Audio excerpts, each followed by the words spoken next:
YouTube, what the Total War Attila crap is going on? HeirofCarthage here, back on Total War Attila. Hope you all are ready for some more. Just for those of you who are saying like, where's the dang multiplayer? I'm working on it. Like I said, it's not easy for me to get matches in Rome 2 right now. I may try and grab a Medieval 2 match, but I do a lot of my recording on Saturday, and then I do a little bit more during the week. I try and knock out some of it on like Saturday night so that I don't have to spend very much time on the weekdays. And the long story short, if I'm gonna do trying to play multiplayer battles is hit and miss. You never know. Oh, holy crap! The rebels get 2 Indian elephants. That could be problematic. I don't even know if I have units that can kill Indian elephants because I don't have archers. We'll see what we can do. But yeah, it's something that is hit and miss, and it can either end up being a big giant waste of time that gets you nothing that's good for footage. So like for instance, I went on Total War Attila tonight and I grabbed a couple of multiplayer battles. I was lucky, there was actually matches there, and so you never know what to expect in these. You know, the other person could be completely new, they could be quite good, they could be a spammer, they may not be a spammer. And so I go into the game, the guys pick the Huns, and I was like, I'll pick the Sassanids, we'll have some fun. And so he brings like 8 elite Hunnic Lancers, and I brought kind of like what would be a more normal type army, and of course I got crushed, and I was like, okay, well, whatever. And so I decided to play another game with him, and I was like, alright, well surely he won't do that again because it's going to be pretty predictable. I brought a bunch of axemen and other stuff, and then he brought like a ton of cav again and did the same thing, and I was like, wow, this guy's just going to do the same thing. So I was like, well, let me show that you can learn a lesson whenever someone's going to just keep doing the same old kind of spam. And so that's what I did. And he wouldn't play the game anymore, so he left. And I was like, man, but I want you to try your own spam out here. You're the one that invented this. I want you to see how it fits, you know? But he didn't want any part of that, so he wouldn't play me anymore. Even though he had rehosted once and I joined again, he left that game as well. So I guess he didn't want me to keep playing with him once I kind of figured out his spammy little secret. And you might, why don't you show those battles? Well, because they were honestly pretty lame.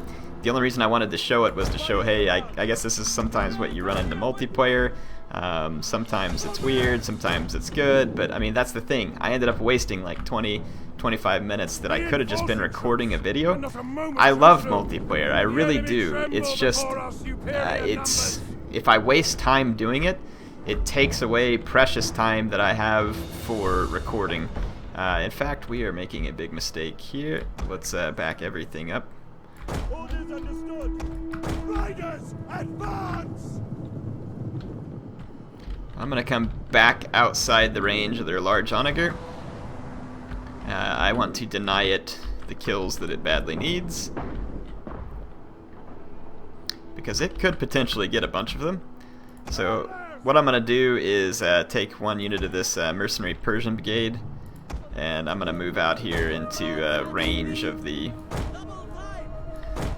enemy artillery and just kind of let it.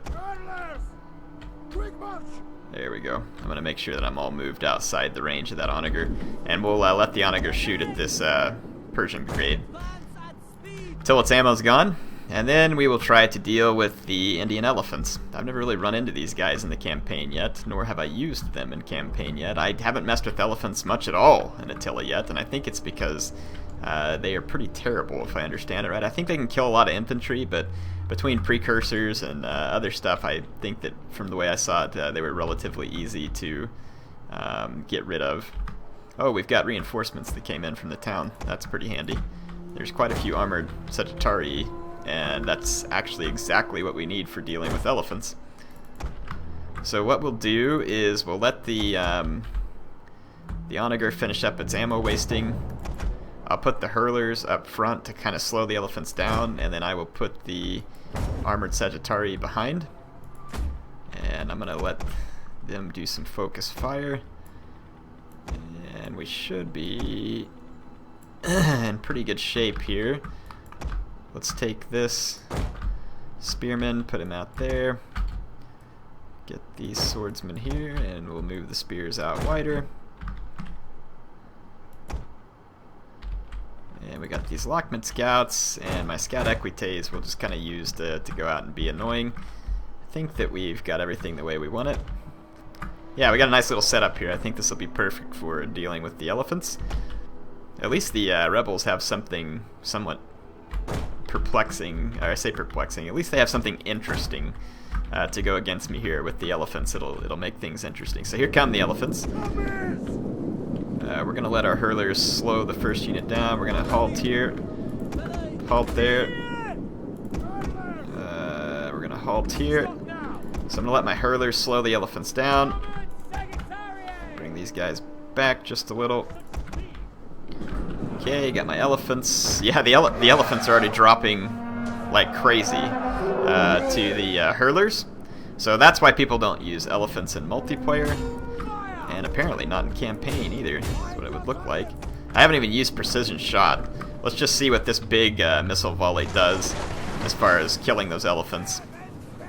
Yeah, I already saw one of them drop. Here comes a hurler volley. Even more coming. Yeah, so the elephants are clearly pretty easily dealt with when it comes to skirmishers. So that's going to do in all the elephants. So no biggie. Let's go ahead and start targeting our hurlers on the next available opportunity. Let's go ahead and move up our swordsmen.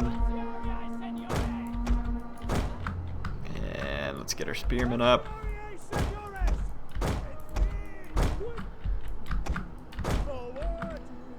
Alright, let's get our scout cav over here.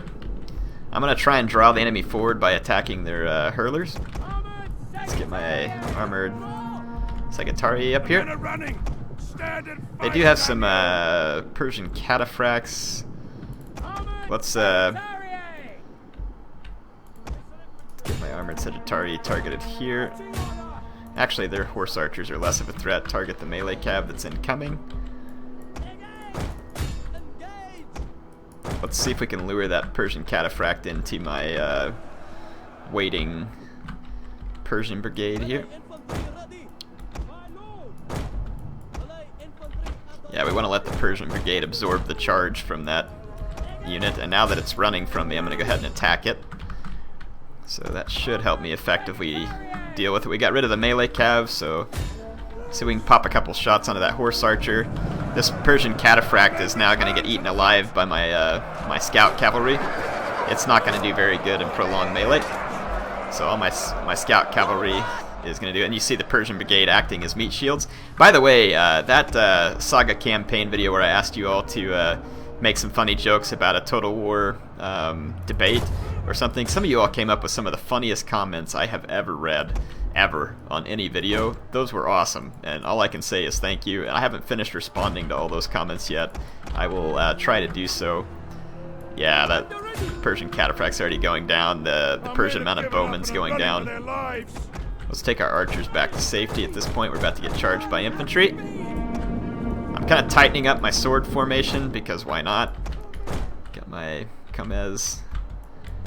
And let's tighten up the sword formation a little bit more. We've now got scout cavalry free that's killed the enemy cataphracts.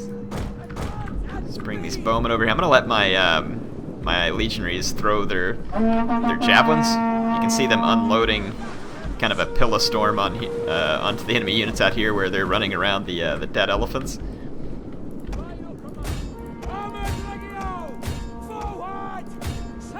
Attack those Dalamite warriors. Let's get around here. Where am I?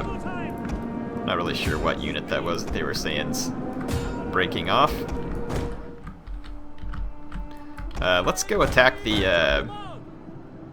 enemy Persian noble with our scout cav from that side. Yeah, let's get our Persian cavalry over here. Let's actually bring this unit out and around. Do some chasing. Enemy infantry centers getting eaten alive. The enemy have rallied their units. Surrounded by armored legio on every side. We'll get into the back of that general. The men are running. Let's actually come around this way. Fight, damn you. I'm going to let my Persian brigade keep chasing these guys off. Let's bring that unit around here. There we go. We'll get into the back of that Persian noble. My scout cavalry should hold it in position just fine.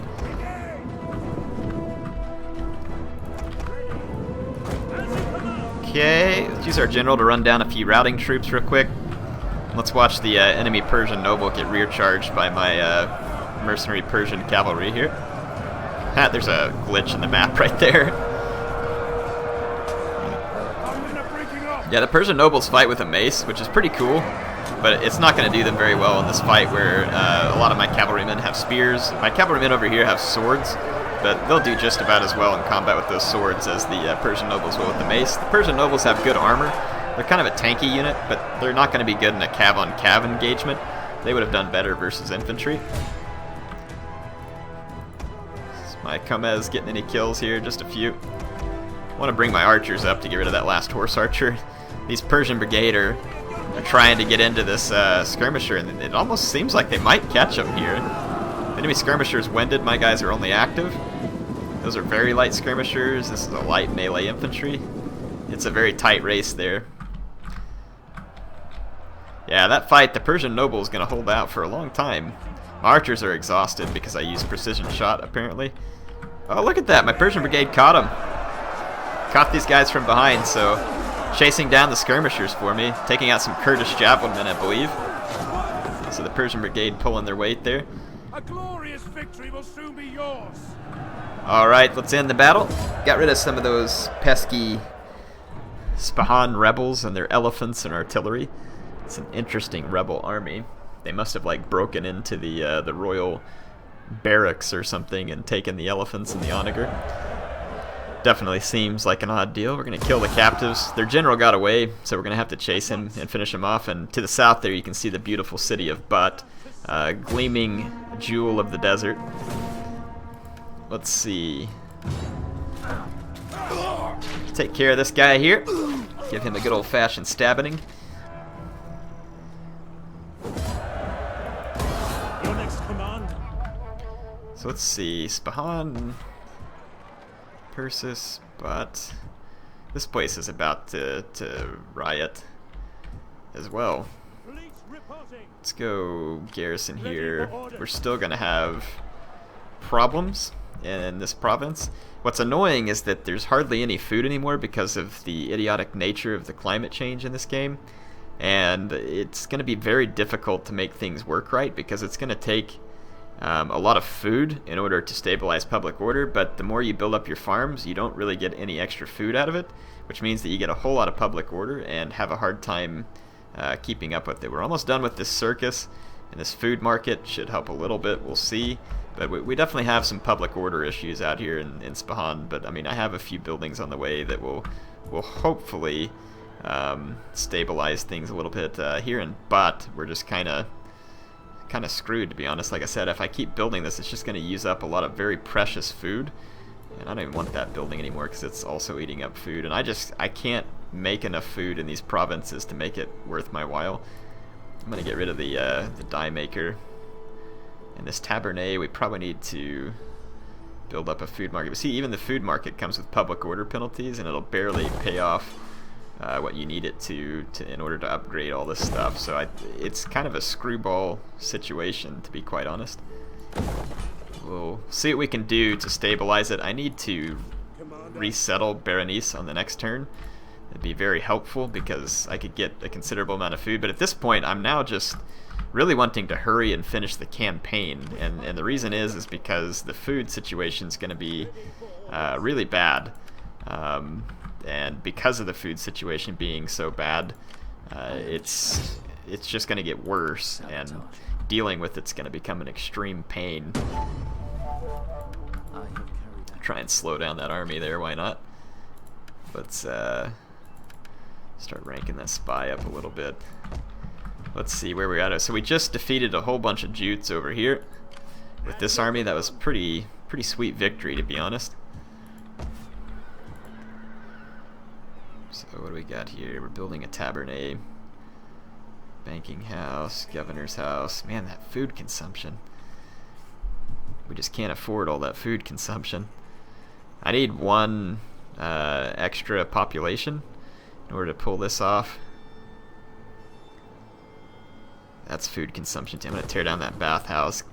I'm just going to try and build another agricultural structure here because we're going to have to do something. to try and get food consumption, or to get more food. It's going to be a big challenge. And like I said, just building up my farms at this point don't do me a whole lot of good, really. And it's because like I said, it's just the nature of the fact that I get all the extra squalor, but don't get all that much extra food. We're doing a fishing wharf. We have an olive press here, which is actually giving us quite a lot of food. It's very nice. We do have a lot of excess public order here in Thessalonica, and it makes me wonder from a squalor standpoint. Oh man, we're hugely outweighing squalor in all these. How much is this adding right here? It's only +5, and we're not anywhere near the +5. The most we're close to is there, but I mean, all these do add squalor, but man, that's a lot of food consumption in the circus. Food consumption for the governor's house. Might not hurt to just kind of cut that. Let's turn it into an agricultural building of some sort. We've got negative public order in Thracia, which is great because that's my home province. It's not really great, I'm just kidding. Wow, that cavalry compound is costing me dearly.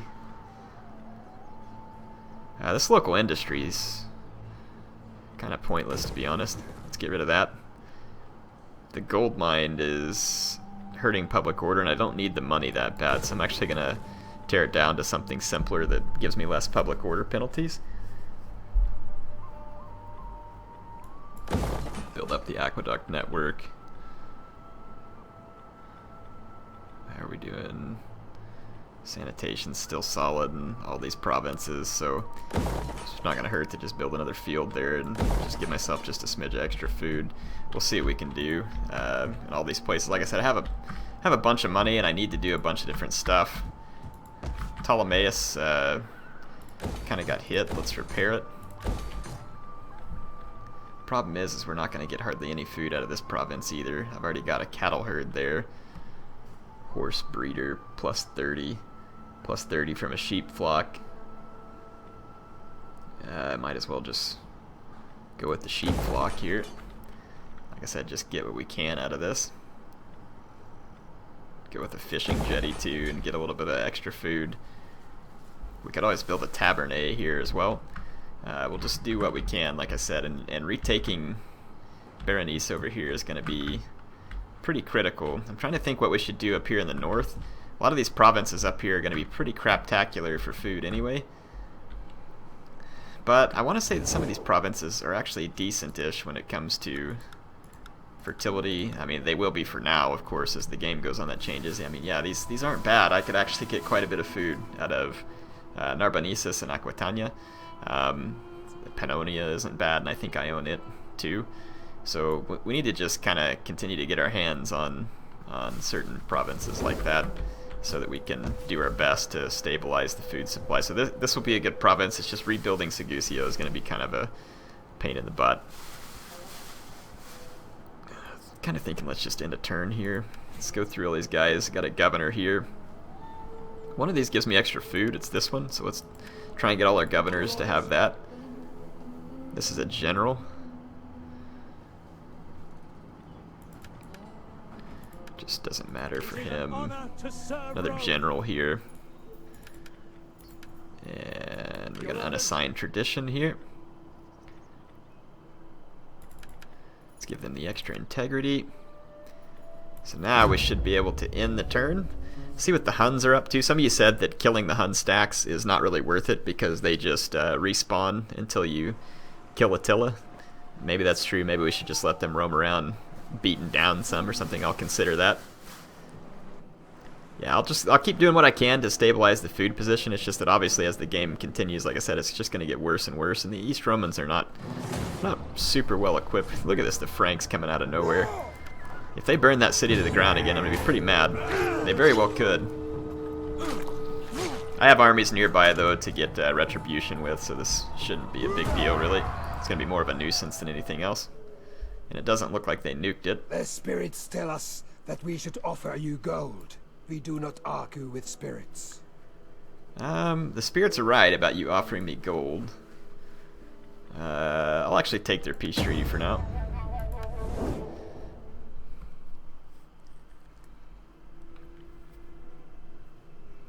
Yeah, the Franks apparently just looted or something, so all I have to do is take that army that defeated the Jutes or the other army nearby, and we'll just go hammer the Franks on the next turn in. We'll see what the Huns are up to. They could be spreading all over and potentially even headed towards my eastern holdings. Ooh, don't attack me there. Are they? They have another stack nearby, apparently. What's going on? They just nuked a province over there. So we got a lot of Huns around there. A lot of Huns. Hopefully Attila is one of them. I'd like to go ahead and kill him or injure him. Apparently you have to like injure him several times, and then you get some kind of message that says he's mortal, and at that point you can actually take him out, I think. Got a lot of wars going on, people. A lot of wars.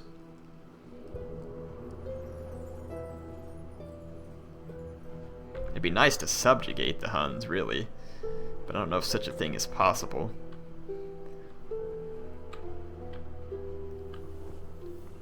Our war has brought bloodshed. I don't know why I should give you a peace treaty. Okay. We had a settlement sacked. Okay, that was the one that I was abandoning that just went crazy there, so I abandoned that one on purpose. Axiom is destroyed. Rebellion imminent at Persis. Yeah, okay, whatever. The Huns torched some, did some scorched earth business, so Ceremonim's a little bit beat up here. Let's... Oh, wow, my food just shot through the roof. The events... Fertility? Like something? Yeah, I don't know. That's a little bit weird to see it just shoot up like that. I had another damaged building here as well. Oh, I can't build there while under siege, that's right. So this army is actually in really good shape. There's this Hun stack here, and it's got all these large onager. There's another one behind it with a large onager. Do they not have a steppe warlord? Who is this? Oktar. I can't see the general there, apparently. This is Attila. So Attila's actually up there, and his unit is actually somewhat weak right now. Ready for orders. We've got this army at Ceremonim. That's all I have in the vicinity. The one in Ceremonim needs to be taken out of forced march so it can properly Fleet reporting. retrain. Yes. Yeah, there's a lot of Huns up there. We could end up in a big battle with them, which would be pretty cool, to be honest. Part of me wants to take this army and head that way. See if we can... Ooh, if I force march into there, though, my guys will be automatically tired. That could be bad. Let's just stop here where my guys can keep replenishing, and then I'll move back over here to see if we can support. Verona and Aquileia is just continually angry, and I don't think there's going to be much that I can do about it, unfortunately. I mean, Squalor's under control. Building up the buildings that would give me a little extra public order also take food. I mean, food is okay for now. Let's go ahead and build the cattle herd there, and we'll build another fields as we get a chance. I'm going to go ahead and build up this building, but the problem is I don't know that we're ever going to be able to maintain order here. The immigration problem there is extreme, and I've never had much luck dealing with the immigration problem thus far in the campaign. Let's get up here and take out this Frankish army. They're going to run because, of course, they're all big and tough when there's a small town garrison in their way. But whenever a full Roman army comes after them, they're a little bit hesitant in their desire to fight me. But let's go ahead and take these guys out. I'm actually going to try and keep my episodes at 25 minutes because I believe that makes them more watchable. We managed to get some battles in on this one. I am going to go ahead and call it good for now because I'm sitting right at that 25-minute mark, and I will pick up right here on the next episode. Hope you all enjoyed this. Hopefully we'll even get to face Attila the Hun for the first time on the next episode. HeirofCarthage, signing off for now.